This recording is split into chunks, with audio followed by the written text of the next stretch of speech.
Alors, bonjour à tous. Bienvenue dans ce tutoriel sur ce chapitre des forces. Donc, il s'agit d'un premier tutoriel d'une série de plusieurs. Aujourd'hui, nous allons faire l'introduction du chapitre sur les forces.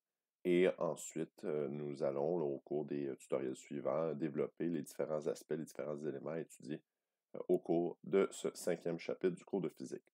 Donc, petit plan de match ici qui nous attend dans ce chapitre-ci. Évidemment, tout ce qui se retrouve dans ce plan de match ne sera pas, bien sûr, systématiquement couvert dans le tutoriel d'aujourd'hui, mais au cours des prochains jours, donc, je développerai d'autres tutoriels qui couvriront l'ensemble des aspects. Donc, aujourd'hui, qu'allons-nous faire? Ben, la première des choses, évidemment, ça va être de définir au plan physique la notion de force et éventuellement donner des exemples. Et certainement, le premier exemple qu'on veut donner, avec lequel on veut travailler, c'est une force que l'on connaît, qu'on connaît depuis toujours, depuis le début de notre existence, c'est-à-dire la gravité. Et d'essayer de comprendre la gravité, d'essayer d'élargir le concept de gravité par rapport à celui que l'on connaît comme étant la Terre qui nous attire vers elle. Et à partir de tout ça, donc commencer à travailler là, avec quelques exemples, faire des petits calculs pour trouver des valeurs en lien avec la force de gravité. Donc, c'est notre premier mandat aujourd'hui. Éventuellement, on va calculer d'autres forces exercées sur des objets dans des situations précises. On verra ce qu'il en est éventuellement. Aussi, donc, une fois qu'on aura fait un tour de quelques forces qui agissent sur des objets, bien, on va voir comment celles-ci peuvent se combiner pour agir sur un objet et, par exemple, provoquer son mouvement ou son déplacement. Et donc, on va voir comment est-ce qu'il est possible de combiner plusieurs forces qui agissent sur un même objet. Et pour ce faire, bien, on va utiliser, bien sûr, des notions relatives éventuellement là, au calcul vectoriel. Et donc, l'addition de vecteurs, ça va être une chose qui va être importante pour être capable d'additionner les différentes forces qui agissent sur un même objet. Et le dernier élément de notre chapitre, qui sera sans doute le plus important, ce sera de découvrir ensemble et de comprendre les trois lois de Newton. Donc, les trois lois de Newton, ce sont trois lois de la physique mécanique qui ont été élaborées, formulées par Isaac Newton au 17e siècle. Et donc, ces trois lois-là vont nous permettre de comprendre le mouvement, comprendre le comportement d'objets soumis à différentes forces. Vous allez voir, en soi, les trois lois ne sont pas complexes vraiment à maîtriser, mais c'est vraiment de bien comprendre toutes les subtilités de celles-ci et de voir comment celles-ci s'appliquent dans certains contextes particuliers. Et pour ça, on va faire donc différents types de problèmes, entre autres là, des problèmes de plan incliné et des problèmes de tension dans les cordes. Et ces problèmes-là, au plan mathématique, quand même, ça propose un certain défi. Donc, il faudra être bien certain là, de pouvoir bien pratiquer les exercices, les différents exemples proposés dans les tutoriels pour s'assurer de bien maîtriser ça. Donc, voilà notre plan de match pour le chapitre. Donc, comme je le disais, pour aujourd'hui, notre principal intérêt, c'est de discuter de la gravité. Et nous allons faire ça là, dans quelques minutes. Mais tout d'abord, comment... Ah, voici, oui, évidemment, notre ami Isaac Newton. Donc, tout d'abord, donnons une brève définition de la force et je vous invite peut-être à prendre quelques notes au cours de ce petit tutoriel. Donc, vous pourrez le faire là, soit dans un cahier ou encore sur une feuille là, pour pouvoir là, consulter ces choses-là ultérieurement. Et donc, voici donc ce qui est important là, possiblement pour les différentes notes de cours. Donc, donnons une première définition de la force. Et donc, la force, c'est un pouvoir mécanique sur la matière. Peut-être que cette définition-là vous satisfera pas tout à fait parce que c'est assez abstrait, mais quand même, je pense que c'est une définition suffisante dans la mesure où elle couvre, dans le fond, tous les contextes où la force est un concept pertinent. Parce que, bon, on peut penser aux forces mécaniques, c'est-à-dire si, par exemple, on prend un objet, on le soulève, on le déplace, on applique une force pour que celui-ci se mette en mouvement. Donc ça, c'est des forces mécaniques qui provoquent le mouvement. Mais il y a plein d'autres forces en physique qu'on n'étudiera pas nécessairement dans le chapitre-ci. On peut penser aux forces électromagnétiques, on peut penser aux forces nucléaires à l'intérieur d'un atome.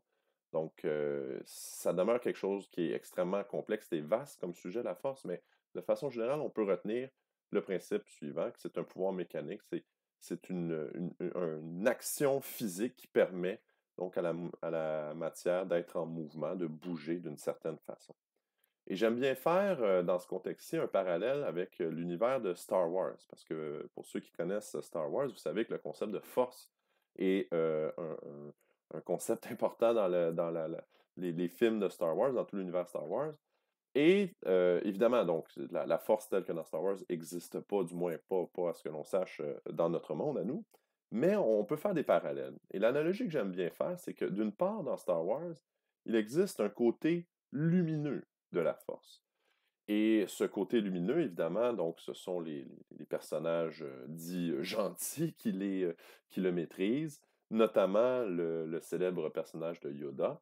Et une des choses que Yoda peut faire, et j'ai une petite séquence vidéo ici pour vous illustrer la situation.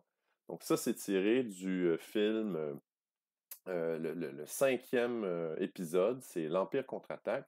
Faire une histoire courte là, pour ceux qui ne seraient pas au courant de l'histoire. Donc Luke, le personnage qu'on voit à l'instant, donc ça va s'entraîner sur la planète du maître Yoda, la planète d'Agoba. Et là, quand il arrive sur la planète, il écrase son vaisseau dans une espèce d'étang boueux. Et là, Luke, qui est un peu désespéré de l'état de l'avancement de son entraînement, demande conseil à Yoda qui lui fait une démonstration.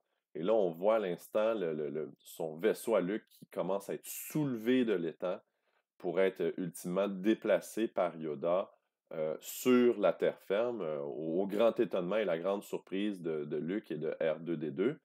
Bref, évidemment, on n'est pas capable de faire ça dans la vraie vie, là, c'est pas ça le but ici. Mais il y a quelque chose d'important à retenir, c'est que la force, autant dans Star Wars que dans la vraie vie, elle peut provoquer le mouvement des objets.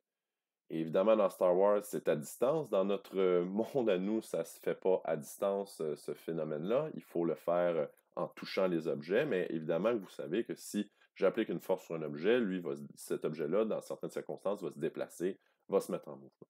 Et donc, c'est un des effets de la force que l'on peut mesurer, bien évidemment.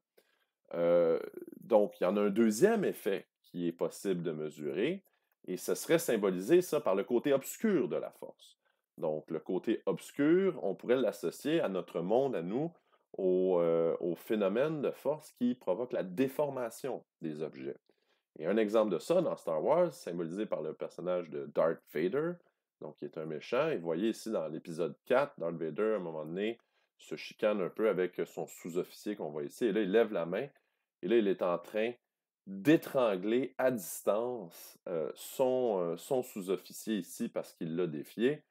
Et là, évidemment, bon, encore une fois, on ne peut pas faire ça, nous, dans notre vrai monde, mais chose certaine, lorsqu'on applique une force sur un objet, de la même façon que Darth Vader utilise la force pour déformer la gorge de son adversaire, ben, de notre côté, dans notre vrai monde, si on utilise la force sur un objet, on peut le déformer avec ça.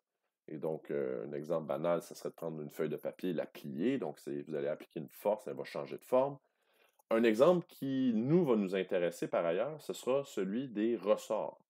Et donc, dans un prochain tutoriel qui sera nommé au sujet de la loi de Hooke, on étudiera comment les ressorts se déforment en fonction de la force qu'on applique sur ceux-ci.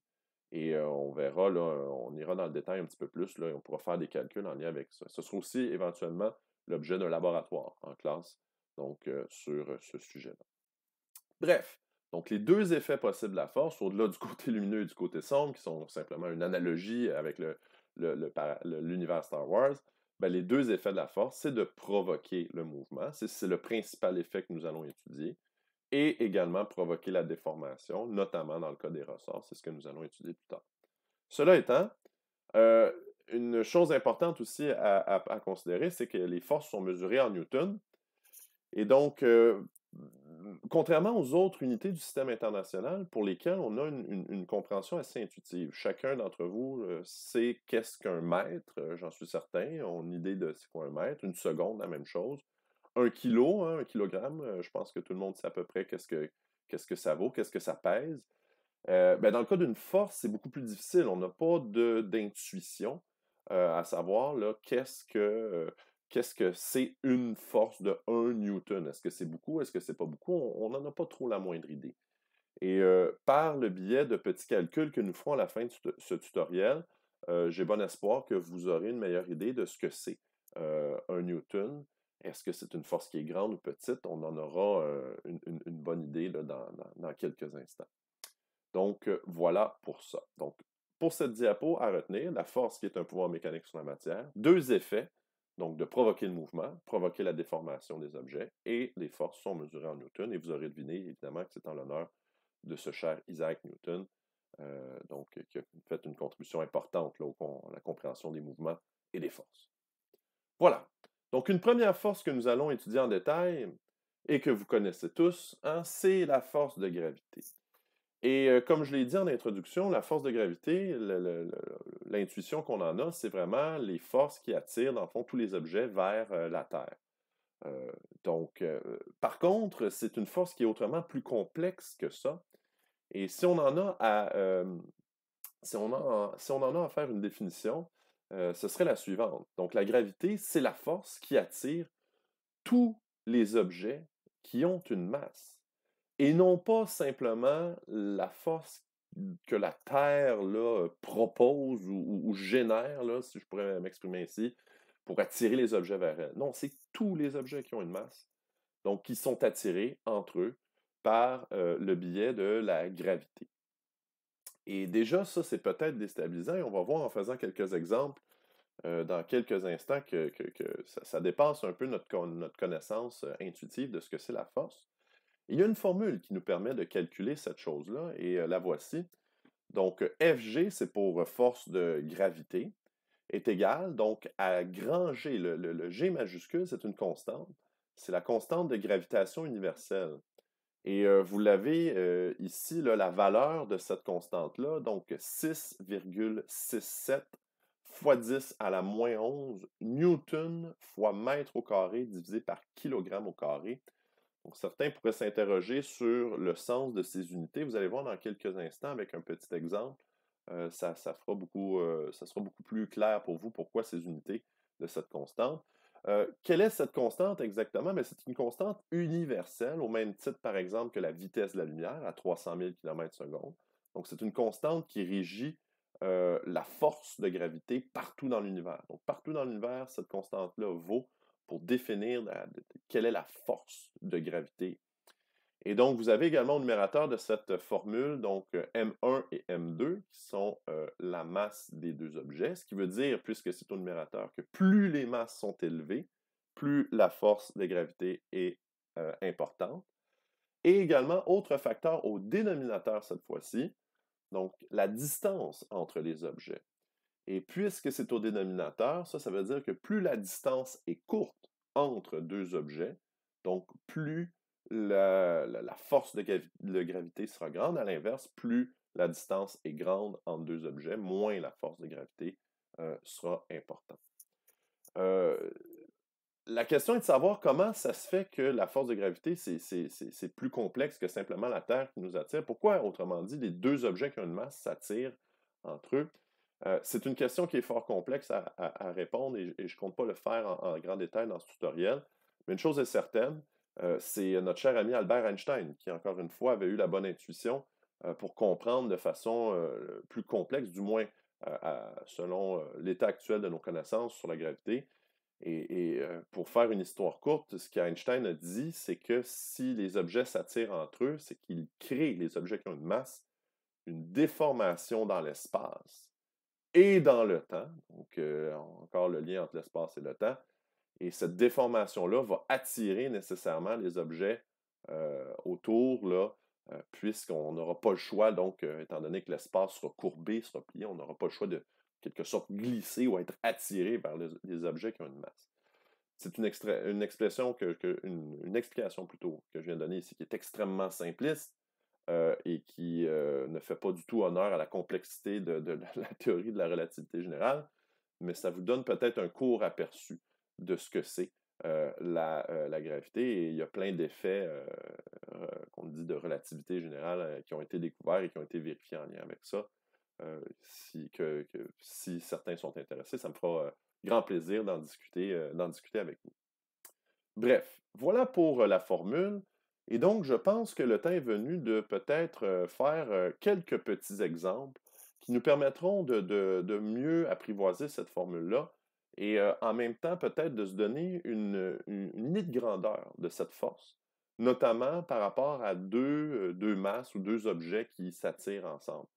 Et essayer de commencer à se donner une idée de ce que c'est 1 newton. Est-ce que c'est beaucoup? Est-ce que c'est pas beaucoup? Et on va tenter de répondre à tout ça à l'instant. Donc, c'est parti. Premier petit exemple que je veux faire avec vous et que je vous invite également à prendre en note. Donc, ce serait de calculer la force d'attraction gravitationnelle entre deux personnes.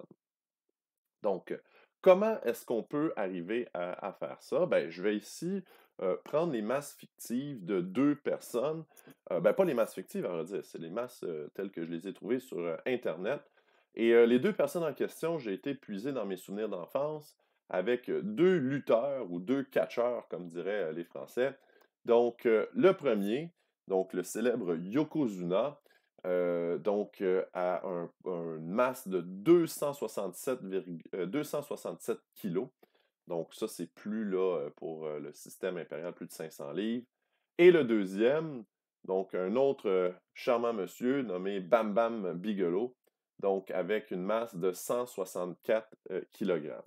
Donc, imaginons que ces deux personnes, en ce moment même, et là, je vais utiliser ici mon stylet pour qu'on puisse faire les calculs, se trouvent en ce moment à une distance de 1 mètre les uns des autres, et que l'on veuille calculer donc la grandeur de la force de gravité qui attire ces deux personnes, puisque la gravité, je le répète, c'est la force qui attire tous les objets qui ont une masse entre eux.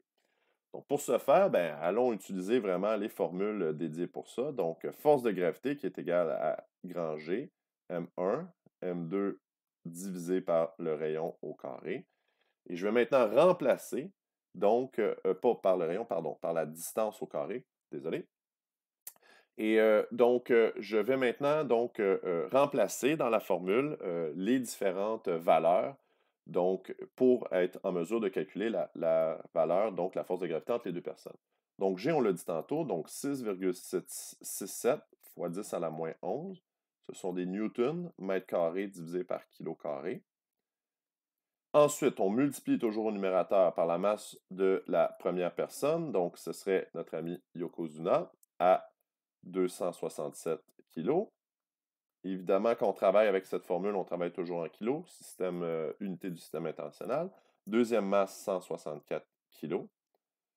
Et on va diviser le tout par la distance qui sépare ces deux personnes-là au carré. Donc la distance ici, elle est de 1 mètre au carré.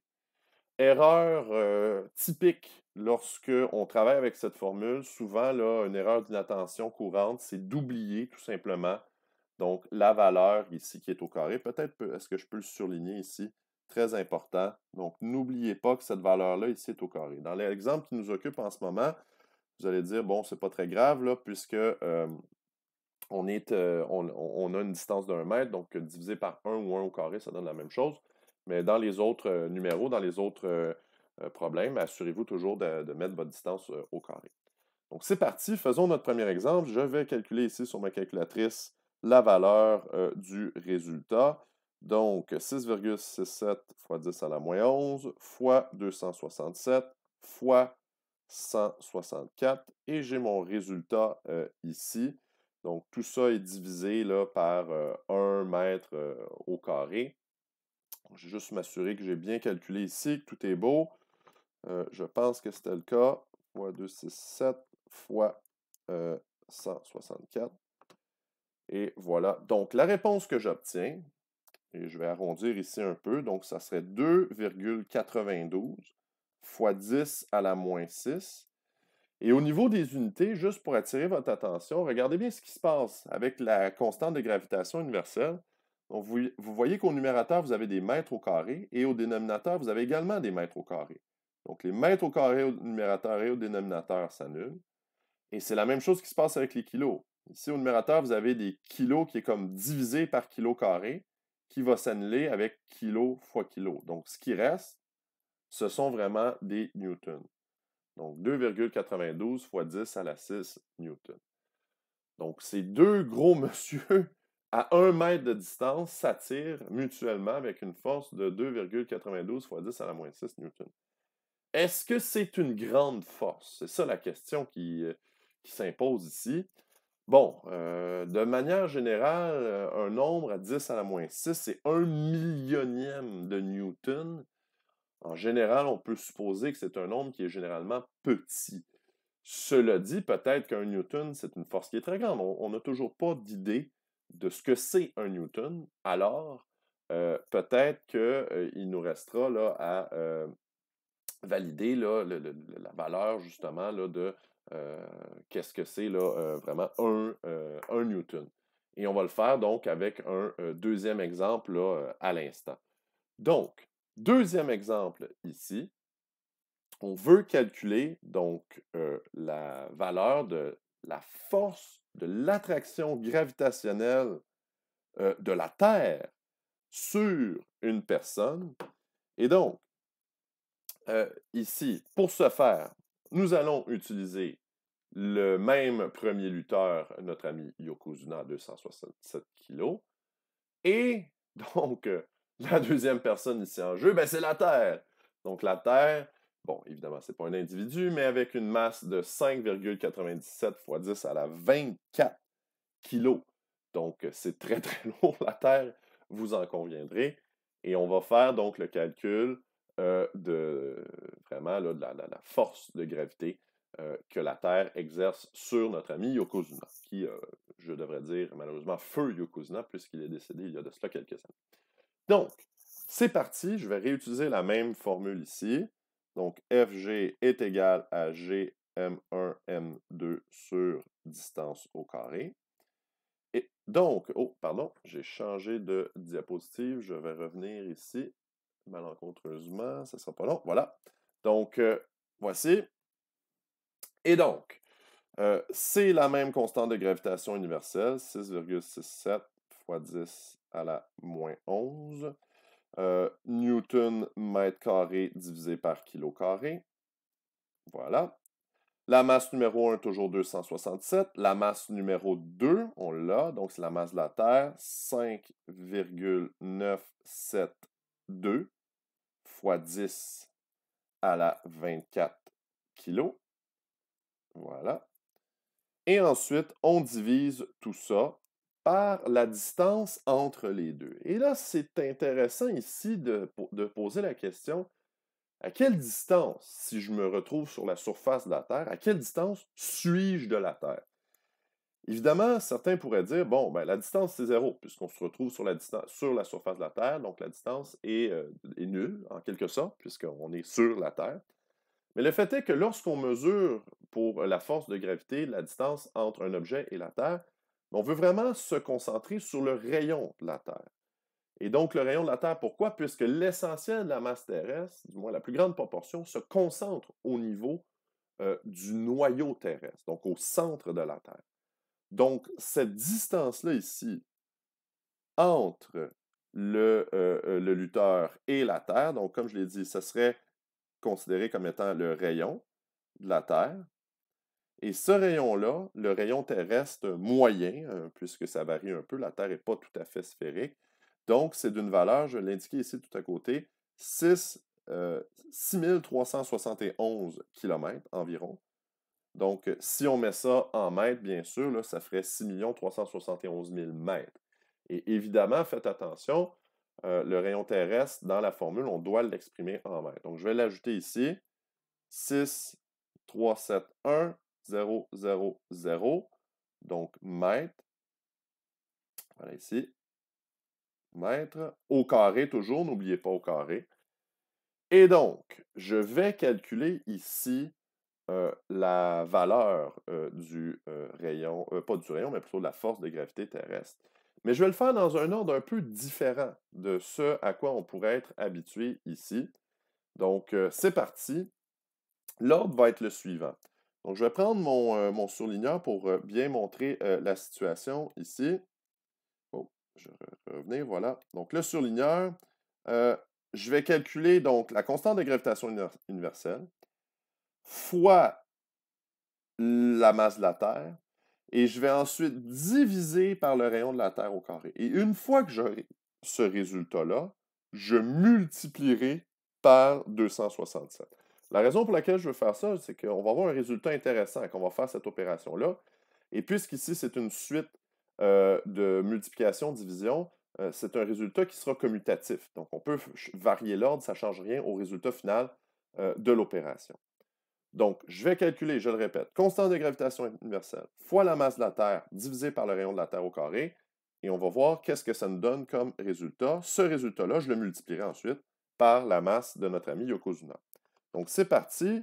Je vais faire le calcul ici, 6,67 fois 10 à la moins 11, fois 5,972 fois 10 à la 24, et je vais diviser ensuite par 6 371 000. N'oubliez pas de mettre cette réponse, de mettre cette valeur au carré. Et donc, j'ai fait le calcul. Je ne sais pas si vous avez fait de même en même temps que moi. Si vous faites ce calcul, la réponse que vous allez obtenir ici, c'est une réponse de 9,81. Et cette réponse-là, peut-être que ça vous dit quelque chose, ça vous sonne une cloche, bien, ce serait tout à fait logique et normal, puisque vous avez obtenu ici la valeur de l'accélération gravitationnelle terrestre. C'est une valeur avec laquelle on a déjà travaillé à plusieurs reprises. Donc, cette valeur d'accélération gravitationnelle terrestre, elle est obtenue à partir du calcul de la constante de gravitation universelle fois la masse de la Terre divisée par le rayon terrestre au carré. Et ça vous donne la masse ici. Si on faisait le traitement des unités, donc vous avez Newton ici en haut, donc vous avez mètre carré qui va s'annuler avec le mètre carré en bas. Et là, vous avez un seul kilo ici qui va s'annuler avec un des kilos que vous avez. Donc ça, ce serait des newtons par kilo, qui va être ensuite multiplié par 267 kilos. Et donc, les kilos vont s'annuler ensuite. Certains pourraient dire, newton par kilo, ça me semble étrange. Moi, je connais l'accélération comme étant une unité de mètre par seconde carré. Tout à fait. Mais c'est une unité qui est équivalente. Newton par kilo et mètre par seconde carré, c'est la même chose. Ça représente une accélération dans les deux cas. Et donc, ensuite, si on annule les kilos ensemble dans notre calcul, bien, on va obtenir la réponse finale en multipliant ensuite par 267, ce qui nous donne une force de 2620, 2620,24. Je vais arrondir tout simplement à l'unité, 2620 newtons ici. Donc, cette réponse qu'on vient d'obtenir, c'est la réponse, c'est la valeur de la force de gravité qui attire notre ami Yokozuna vers la Terre. Et j'aimerais mettre en perspective les deux réponses que nous avons obtenues ici dans ces deux exemples.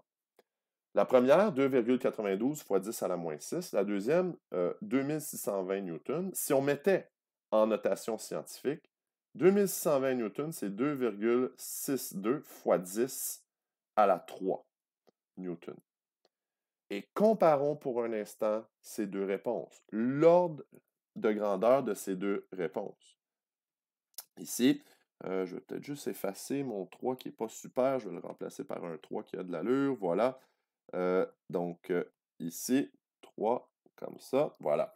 Donc, ces deux réponses en termes d'ordre de grandeur, on a dit ici c'était un millionième de Newton. Ici, c'est un millier de Newton.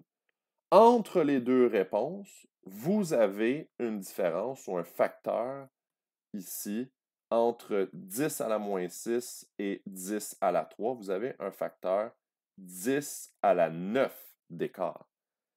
10 à la 9, c'est 1 milliard.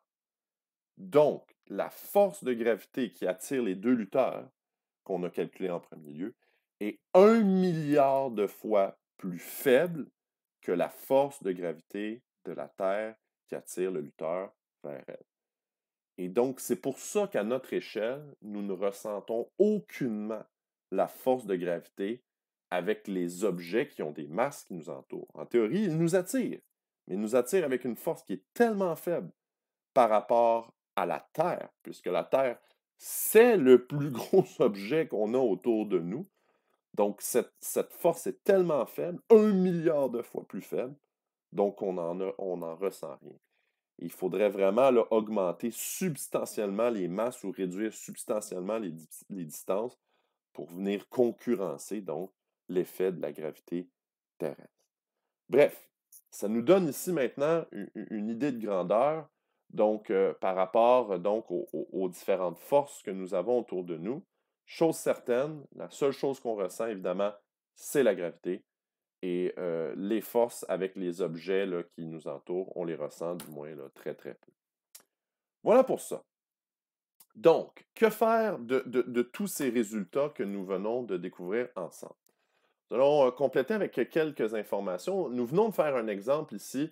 Nous avons calculé la force d'attraction gravitationnelle, non pas sur chacun d'entre nous, mais on a pris l'exemple de notre ami Yokozuna.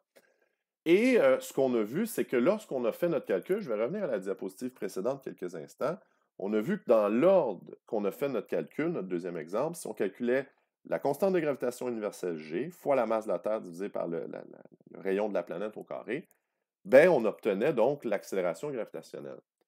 Et ça, dans le fond, c'est un résultat qu'on va être capable là, de découvrir dans quelques instants à l'aide, dans le fond, de différentes formules que nous allons là, découvrir ensemble. Cependant, j'aimerais amener une précision d'abord sur ce qu'on vient de faire. Et ça va être quelque chose d'extrêmement important ici, de faire la distinction entre différentes quantités avec lesquelles on vient de travailler pour s'assurer là, de bien maîtriser là, le vocabulaire qui est parfois source de confusion dans ce chapitre-ci. Donc, la première quantité, je vous invite à prendre en note les informations qui suivent. La première quantité dont on parle, c'est la masse. La masse, elle est calculée en kilos et c'est la quantité de matière qui est contenue dans l'objet. Donc, la masse, elle est là pour calculer, dans le fond, le nombre d'atomes, la valeur de toute la masse des atomes qui vous composent, qui composent un objet. Et évidemment, cette masse-là ne change pas si l'objet lui-même, la composition de l'objet ne change pas. Donc, il n'y a pas de raison que la masse change si l'objet ne change pas. Donc, à moins que l'objet, on le brise, on le défasse en plusieurs morceaux, la masse, elle, demeure pareille, peu importe le contexte où se trouve l'objet. Euh, un autre terme avec lequel on confond souvent la masse, c'est le poids. Dans le langage courant, on utilise le poids pour désigner la masse de façon, là, sans trop se poser de questions, mais le poids en physique, c'est quelque chose de beaucoup plus précis. C'est une force. C'est la force d'attraction gravitationnelle, donc exercée par généralement une planète, notamment ici la Terre, donc sur un objet. C'est la valeur de 2620 qu'on a calculée pour notre ami Yokozuna. Cette force, elle dépend du contexte, elle dépend de la gravité qui sévit autour de vous. Donc, c'est-à-dire que si on est sur la Terre, ben, la force de gravité de la Terre qui nous attire vers elle a une certaine valeur. Si par exemple on était sur la Lune, ce poids, cette force de gravité serait environ 6 fois plus faible que celle sur la Terre. Sur Mars, c'est environ 3 fois plus faible que sur la Terre. Donc, en raison des dimensions et des masses respectives de la Lune et de Mars, et celle de la Terre également. Donc, le poids, c'est la force de gravité. Bien sûr, par exemple, dans l'espace, il n'y a pas de poids parce qu'on n'est pas soumis à un champ gravitationnel, donc on est en état d'apesanteur. Notre poids est de 0 newton, puisqu'il n'y a pas de gravité qui nous attire vers le centre d'une planète. Donc, à distinguer, très, très important, et c'est certain qu'éventuellement, lors d'une évaluation, moi, je vais tenter de créer de la confusion dans le vocabulaire et ce sera à vous de bien distinguer ces deux concepts-là. Dernier concept en jeu, donc celui dont on a parlé il y a quelques instants, celui d'accélération gravitationnelle. Vous voyez ici, hein, cette accélération gravitationnelle, je l'ai précisé comme étant donc de newton par kilo ou en mètres par seconde carré, bien sûr. Donc c'est l'un ou l'autre. Dans ce chapitre-ci, on va davantage utiliser les unités de newton par kilo que mètres par seconde carré, puisqu'on va travailler davantage avec les kilos, avec les newtons et puis tout ça. Sur Terre, bien sûr, cette valeur-là, donc on indique souvent avec la lettre petit g, elle est d'une valeur de 9,8 environ là, newton par kilo. Peut-être est-il pertinent ici de préciser que, bien sûr, cette valeur-là, elle est sur Terre. Donc, je vais l'indiquer ici là, pour que ce soit bien clair. Ce n'est pas une valeur qui est universelle. Donc, sur la Lune, de mémoire, c'est 1,62. Sur Mars, aux alentours de 3,7. Donc, évidemment, la majorité des situations qu'on va analyser seront sur la Terre. Donc, cette valeur d'accélération gravitationnelle, 9,8 newton par kilo sur la Terre. Cela dit, encore des fois des erreurs de langage souvent. J'entends souvent des gens qui vont dire, par exemple: «Ah, ben la gravité terrestre, c'est 9,8». Non, la gravité terrestre, si on parle d'une force, la force, c'est pas 9,8. La force, il faut la calculer. On va voir comment dans quelques secondes. Donc, c'est l'accélération gravitationnelle qui est 9,8. La gravité, c'est un phénomène. On ne peut pas l'associer à une force ou une accélération nécessairement.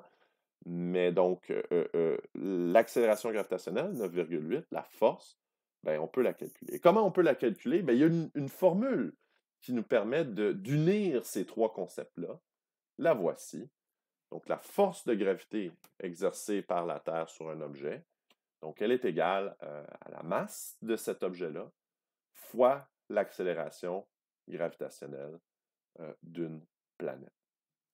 Et d'ailleurs, si je reviens à l'exemple qu'on a fait il y a quelques instants, je vais revenir à cette diapositive-là dans quelques secondes, c'est le résultat qu'on a obtenu quand on a fait notre calcul avec la séquence de calcul que je vous ai suggérée. C'est-à-dire qu'on a calculé d'abord le grand G, la constante de gravitation universelle, fois la masse de la planète. Ensuite, on a divisé par le rayon de la planète au carré.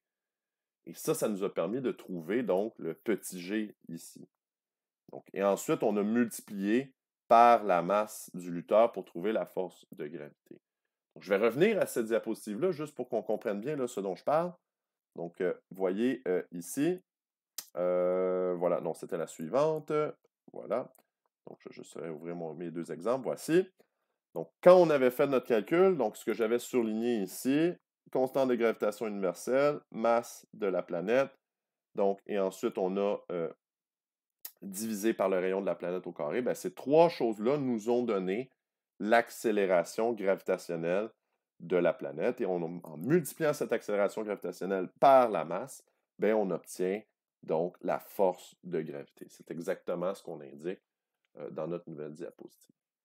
D'ailleurs, ça, on peut se servir de ce résultat-là pour obtenir une nouvelle formule que je vais vous montrer ici. Donc, en calculant la constante de gravitation universelle fois la masse d'une planète divisée par le rayon de la planète au carré, bien, on obtient donc le résultat suivant. Ce sera la dernière formule à noter pour ce petit tutoriel, c'est-à-dire que l'accélération gravitationnelle d'une planète, petit g, donc je vais l'indiquer ici, donc ça c'est l'accélération gravitationnelle, donc par exemple sur la Terre 9,8, ben, c'est égal au grand G, donc la constante de gravitation universelle, 6,67 fois 10 à la moins 11 newton kilo carré divisé par mètre, pardon, newton mètre carré divisé par kilo carré. Voilà ici, mètre carré divisé par kilo carré. Donc, on peut multiplier ça par la masse de la planète divisé par le rayon de la planète au carré ou de l'objet céleste au carré. Et on obtient l'accélération gravitationnelle sur cet objet ou en lien avec cet objet céleste ou cette planète-là. Et donc, cette dernière formule nous permet de calculer l'accélération gravitationnelle. Et grâce à cette accélération gravitationnelle, bien, on peut calculer ultimement donc la force de gravité sur cette planète-là si on connaît la masse d'un objet qui est soumis à la gravité de la planète. Donc voilà, ça fait le topo. À partir de ces informations, vous pouvez commencer à compléter la première série d'exercices assignés en devoir sur le poids, la masse et l'accélération gravitationnelle. Et on se retrouve dans un prochain tutoriel pour la suite. Merci.